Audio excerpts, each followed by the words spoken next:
नमस्कार प्यारे बच्चों, आज हम पढ़ने वाले हैं आपकी जो पाठ्य पुस्तक है एनसीईआरटी क्षितिज भाग 2 उसका पहले पार्ट का तीसरा पद। बाकी दो जो पद हैं स्टार्टिंग के उनका वीडियो मैंने सेपरेट दिया हुआ है। तो आइए शुरू करते हैं। पद का नाम है हमारे हरे हारिल की लकड़ी। प्रस्तुत पद हमारी पाठ्य पुस्तक क्षितिज के पाठ 1 सूरदास जी के पद से लिया गया है। प्रस्तुत पंक्तियों में गोपियां उद्धव से अपने मन की बात, अपने मन की जो व्याकुलता है, अपने मन का संदेश जो है वो उद्धव से कहती हुई कहती हैं। क्या कह रही हैं? आइए पद में व्याख्या के रूप में देखते हैं। व्याख्या कुछ इस तरीके से लिखी जाएगी। हमारे हरे हारिल की लकड़ी। हारिल क्या होता है बच्चों? एक पक्षी होता है हारिल, जो कि कभी भी कहा जाता है कि जो हरियल पक्षी होता है वो कभी भी जमीन पर अपने पैर नहीं रखता है और लकड़ी को हमेशा अपने पैरों में दबाए रखता है कि ताकि उसके पैर जब वो कहीं बैठे तो उसके पैर जो है वो जमीन को ना छुए, बल्कि लकड़ी पर ही वो हमेशा, ऐसे जो पक्षी होते हैं वो लकड़ी मतलब वृक्षों पर या पेड़ों पर ही हमेशा रहना पसंद करते हैं और ये कभी भी अपना जो पैर जमीन पर नहीं रखते हैं। तो इन्हीं का उदाहरण देते हुए गोपियां कह रही हैं, हारिल पक्षी का उदाहरण लिया है कि हमारे हरे हारिल की लकड़ी। प्रस्तुत पंक्ति में गोपियां कह रही हैं कि हमारे हृदय में कृष्ण के प्रति अटूट प्रेम छाया हुआ है। ये बात जाकर के तुम कृष्ण को बता देना, इतना हमारा अटूट प्रेम है। उनका प्रेम हारिल पक्षी के समान है। जिस प्रकार हारिल पक्षी कभी भी जमीन पर अपना पैर नहीं रखता, लकड़ी को हमेशा अपने जो है पंजों में, अपने पैरों में दबाए हुए रहता है, उसी प्रकार हमने भी अपने हरि को अपने हृदय के प्रेम रूपी पंजों से दबा लिया। अगली पंक्ति है, मन क्रम वचन नंद नंदन उर यह दृढ़ करी पकड़ी।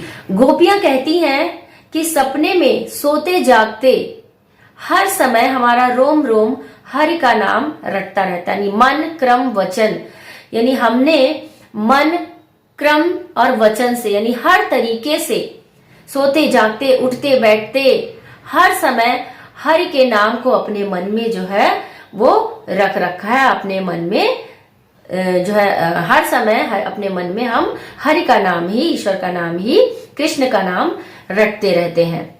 यह दृढ़ करे पकड़ी यानी मजबूती से हमने हरि के नाम को यानी कृष्ण के नाम को मजबूती से अच्छे से पकड़ रखा है। हर समय हम हरि का नाम ही रटती रहती हैं। जागत सोवत स्वप्न दिवस निसी कान कान जकरी यानी हर समय हम जो है उठते जागते सोते जगते हर समय हरि का नाम ही रटती रहती हैं।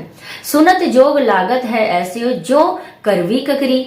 जब तुम हमें योग की बातें बताते हो, है ना। उद्धव जो है क्या करते थे, जब गोपियां इस तरीके की बातें करती थी उद्धव से, तो वो उनको समझाने लगते थे अच्छे से, बिल्कुल योग का उदाहरण दे दे करके अच्छे से उनको समझाते थे। तो गोपियां जब वो समझाते थे तो गोपियां बहुत ही ज्यादा इरिटेट हो जाती थी, परेशान हो जाती थी। तो यहीं पर देखिए जो गोपियां क्या कह रही हैं, सुनत जोग लागत है। यानी तुम्हारी जो ऐसी बातें है ना, बड़ी बड़ी बातें जो करके तुम मुझे समझा रहे हो, ये हमारे लिए कड़वी ककड़ी के समान है। ककड़ी एक फल होता है, बड़ा सा एक फल होता है, गर्मियों में आता होगा और आपने उसको जरूर खाया होगा। तो कह रहे हैं कि कड़वी, कभी कभी जो ककड़ी होती है, खीरा वगैरह खाया होगा, ककड़ी खाते हो तो वो कभी कभी तो बढ़िया निकलती है खाने में और कभी कभी वही वो ककड़ी आपको कड़वी लगने लग जाती है। तो गोपियां उद्धव से यही कह रही है कि जो तुम्हारी ये ज्ञान की बातें है ना, ज्ञान की बातें दे करके जो तुम हमारा मन बहला रहे हो, हमको समझाने की कोशिश कर रहे हो, ये बातें हमारे लिए कड़वी ककड़ी के समान है कि जिनको हम खाना बिल्कुल भी पसंद नहीं करती हैं। सुन तो व्याध हमको ले आए देखी सुनी न करी। गोपियां कहती हैं कि तुम्हारा ये संदेश कड़वी ककड़ी की तरह लग रहा है, हम खाना बिल्कुल भी पसंद नहीं करेंगी। आगे गोपियां कह रही हैं कि हे उद्धव, तुम यह संदेश उन्हें जाकर सुनाओ। सुन तो व्याध हमको ले आए, तुम हमें ये संदेश सुना रहे हो जो कि हम कृष्ण को बिल्कुल भी भुलाने को तैयार नहीं है और हमारा मन उनको कभी भी भुला नहीं सकता। तो तुमको ये संदेश, जो ज्ञान की बातें हैं, ये तुम उनको समझाने जाओ जिनका मन कभी भी कृष्ण की भक्ति में डूबा ना हो। यह तो सूर तिनहि लै सौंपो जिनके मन चकरी।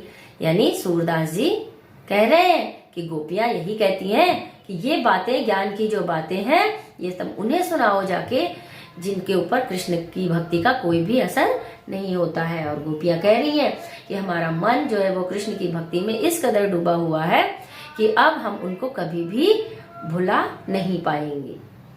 बच्चों, आपको ये पद अवश्य समझ में आ गया होगा।